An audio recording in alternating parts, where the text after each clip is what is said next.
although different story yung pagkatalo nila, no? Yung isa tough loss talaga for the fourth 4-point difference. Samantalang isa naman 26-point loss.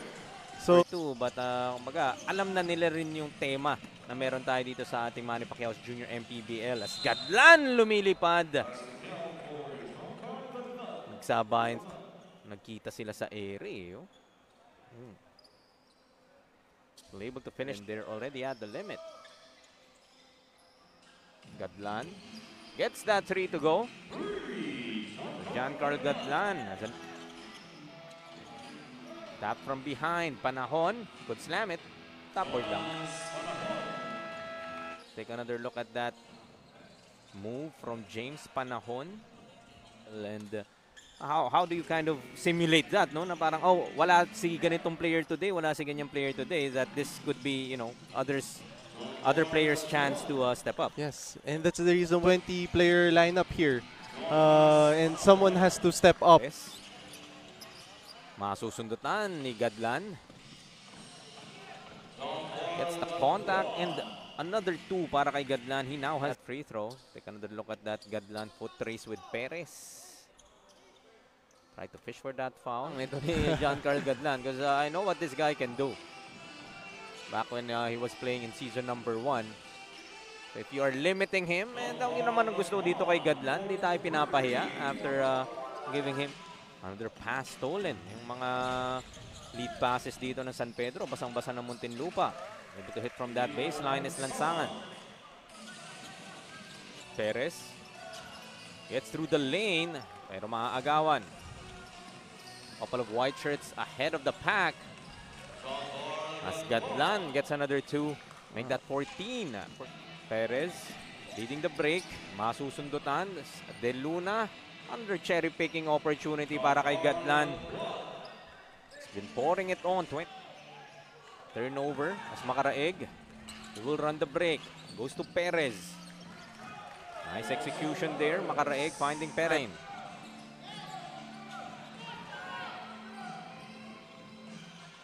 Gadlan. One dribble pull-up. Showing us all the weapons is Giancarlo Gadlan. Great. Siya na rin magbababa.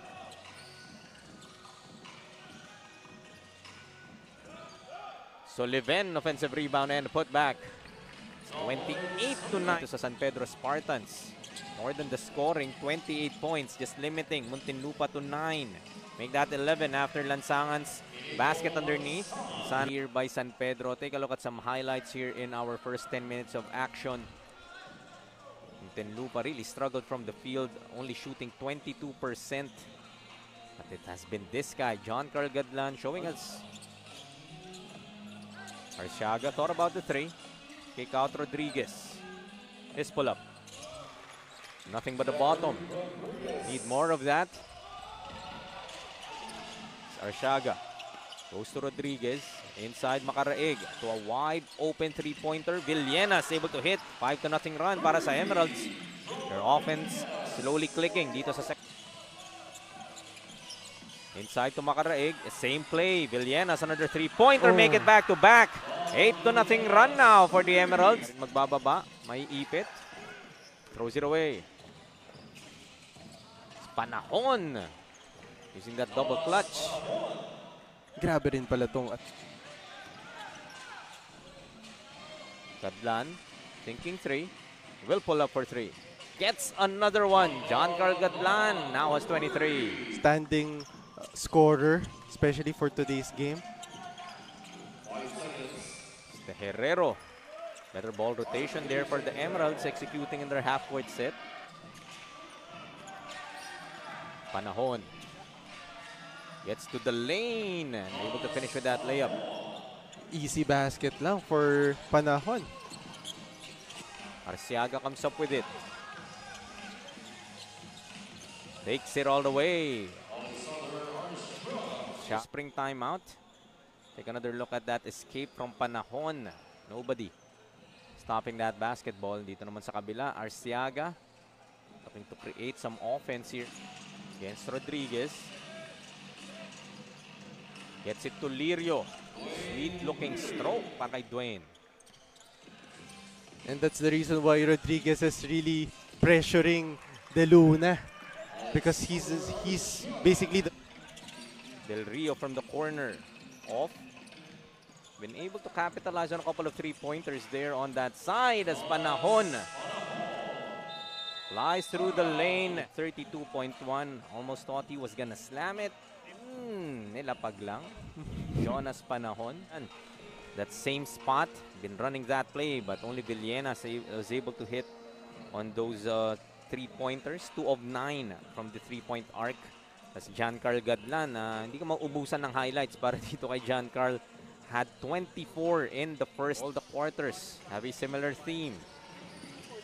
Lopez for 3. Way off. The Herrero able to operate inside. Misses nito ni Giancarl Gadlan. Paigane gets that 3 to go. maybe ito na yung Para sa Emeralds. Lead down to 13, 46 to 33. Panahon attacks the baseline. Can't finish. Gets his own miss and cleans it up. Back to a 15-point advantage. Paigane can't make it back to back. Gadlan with a board. Takbo dito ang Spartans. Ahead to Jonas. Gets the finish plus the foul from Makaraig. punch combo of San Pedro. Natamas Panahon. Completes. Closing into 8 minutes here in the third. Looking inside, Bidar. The offensive execution here. Back to Rodriguez. Lopez from the corner.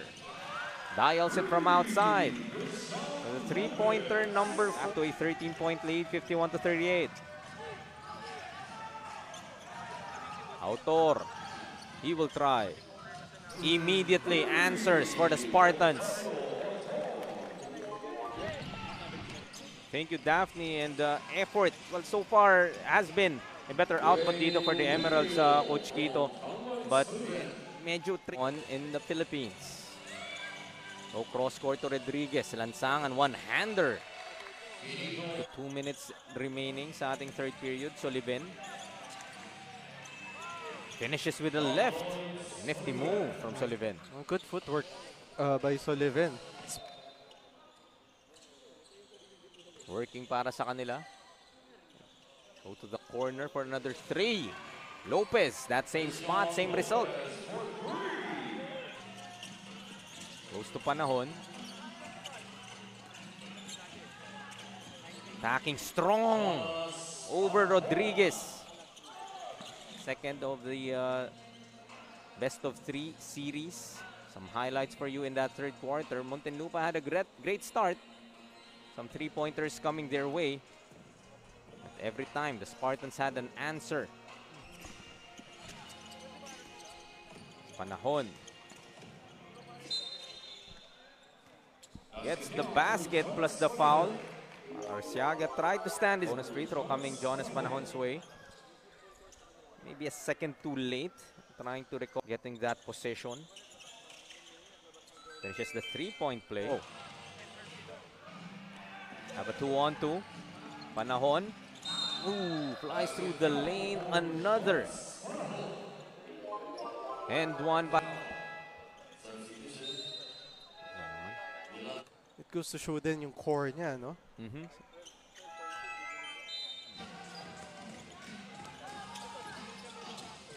With a streaking Ulep. That pick and roll. Ran to perfection by the Spartans.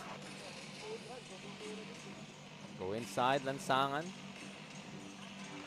a better execution here for the possession to secure a victory. Dahil natalo nga sila in that game against Las Piñas. By Panahon. Talaga naman, Jonas Panahon, Mr. Do-It-All. Add 2 more. 28 points now para kay Jonas Panahon. Match. It's a 22-point advantage for the Spartans. Off that timeout. Nice execution here para sa 3. Panahon once again. Make that 30 points now para kay Jonas. Tulad ni Giancarl Gadlan, but has been doing everything here for the guys in white. Not only that, no, he makes the game so easy for him. That shot could be something that he still might develop. Sbidar gets that layup to go. Panahon looking to connect on that alley-oop. Might have another try. And yun na nga, napagbigyan naman. Still a minute and 18. Sbidar will hit on that three-pointer. So three-pointers has been worked. Arsiaga, another three-pointer. Won't go. Macaraig will still give us a pound for pound, could be an impactful player for Muntinlupa. Yeah, he can be the anchor. And on a positive note are the Emeralds. Just a second left. And still a basket from Dave Macaraig. Won't hit on the bonus free throw, so the final score would be 79-65, a 14-point victory for the San Pedro Spartans.